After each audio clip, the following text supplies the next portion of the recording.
First and 10 for Baker. With Gilchrist in motion, he feeds the running back, Sutton. And a flag down. This could be coming back. P.J. Dean was disrupted on his pursuit. See all those Titans flying around the football that time. Nowhere to go. Good job stymieing the run, not allowing them to have a clear set. If you were in the win tonight, we have the winning ticket number. Get out your tickets. Did you guys get your tickets for the 50-50? Cody against the Eagles. Gosh, I hope someone bought some for me. Because I know the winning ticket gets a championship trophy tonight in the CPC. There you go. I don't think we're winning that one. I think we're in a 50-50 game right now. You are.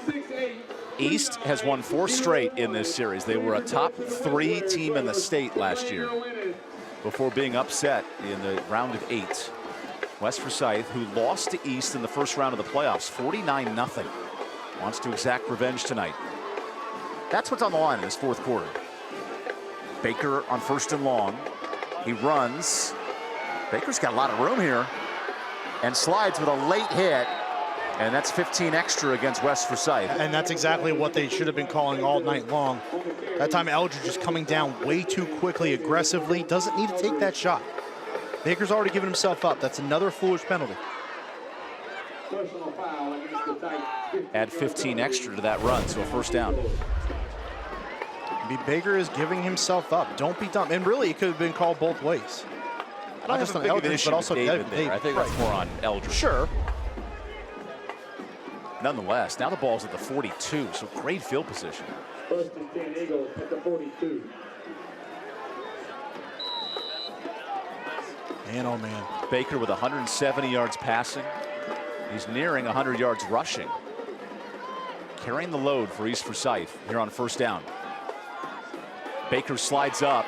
He heaves it deep and finds Murray. Touchdown, East Forsyth. Touchdown. Back-to-back drives with dimes. That one 42 yards to Murray.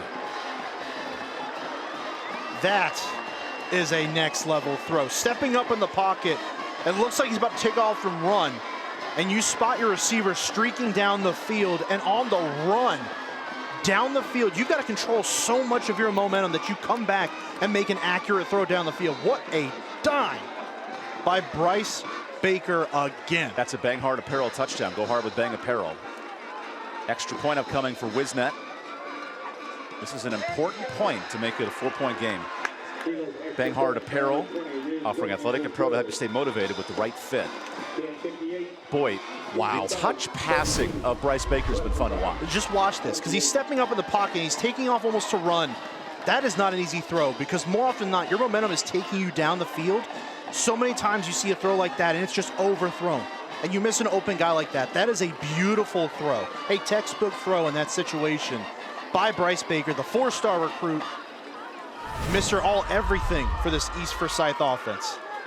Man, Mac Brown's got to be a happy camper in a couple of years. No kidding. So the slew of quarterbacks that have rolled through Chapel Hill, Sam Howell, Drake May now. Who knows what happens next couple of years? You may be looking at the next face of Carolina football.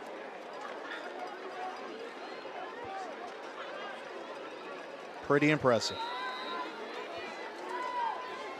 Baker's starting to figure it out, man. 486 team yards for East, going back and forth. As Creasmore sends one into the end zone, a touchback. He's on the soccer team as well as Creasmore. He'll practice with both sports during the week and booms that kick out. Man, oh man, conference title on the line. 2 teams that want hosting bids in 4A football.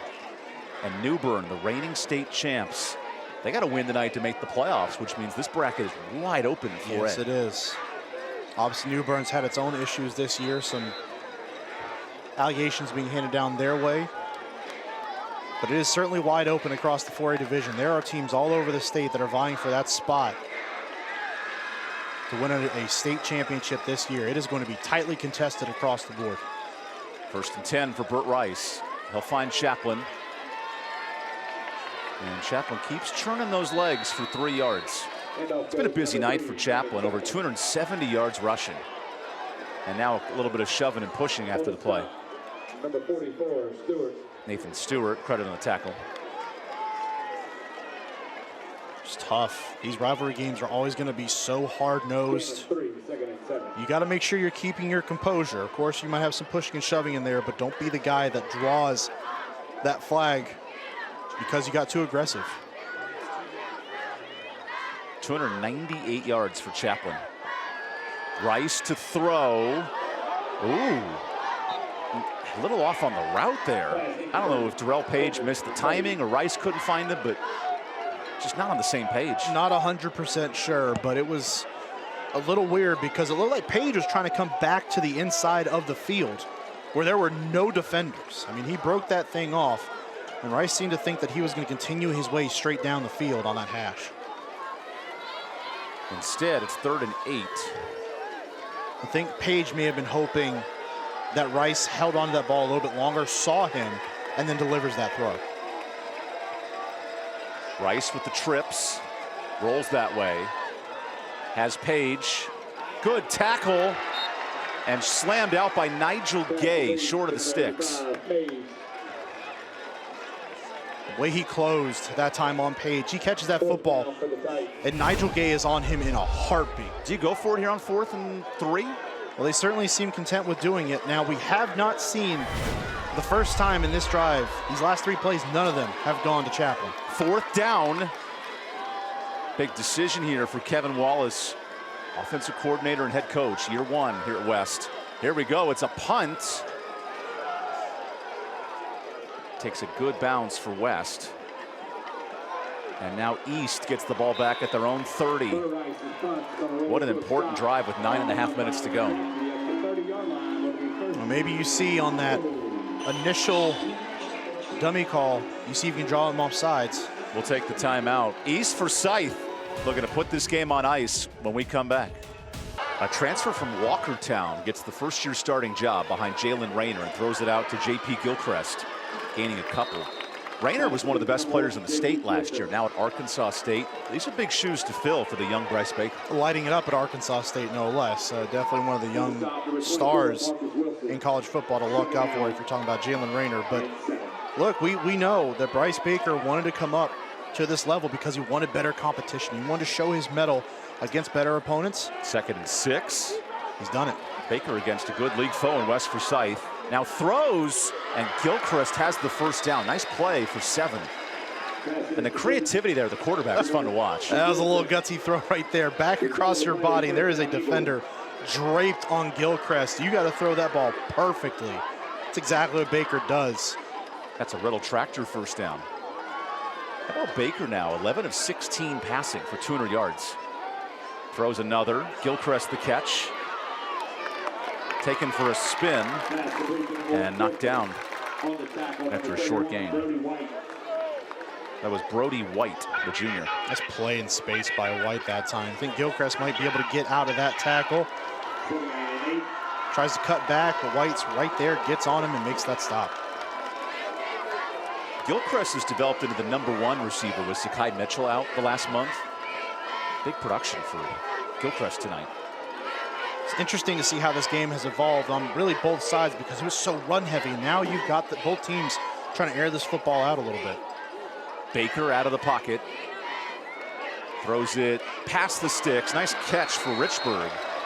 And he'll gain 10 to move the chains. Great route by Richburg along that East Forsyth sideline. Just comes back to the football and not only understands where he's at on the field, but stops, plants his feet, and doesn't overcomplicate things. Gets them down, makes the catch. Keep drive alive, move the sticks.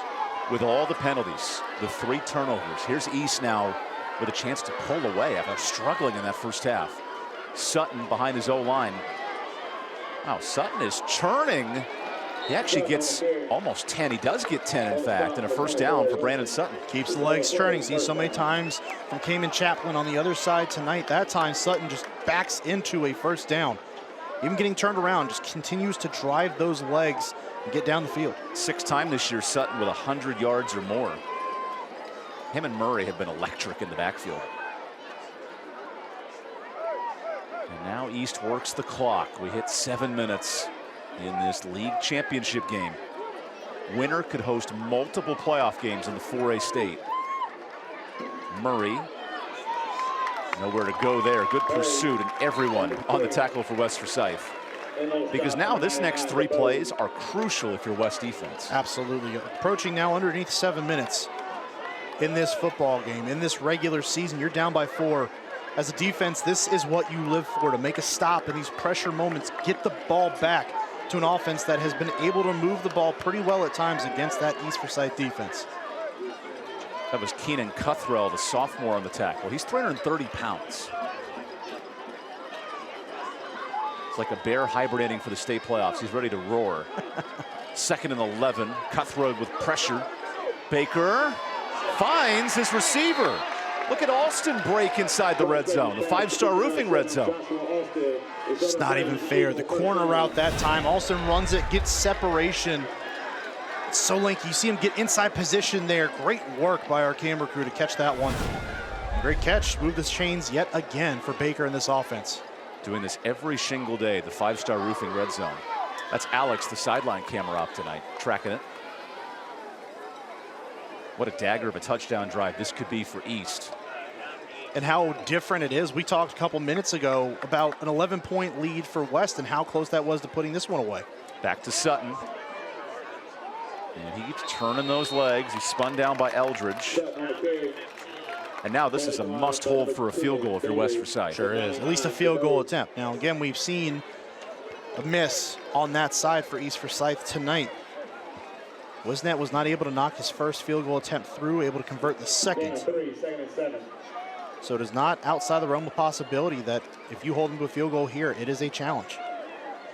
East Forsyth needs this win tonight. With a loss, they drop to 3rd place behind Davie County. And the winner of this game gets a league title. Murray in motion. He's got it. Murray with some blocking. Gets to the sideline. Murray tiptoes in. A 3-touchdown night for Jalen Murray. Touchdown, Eagles.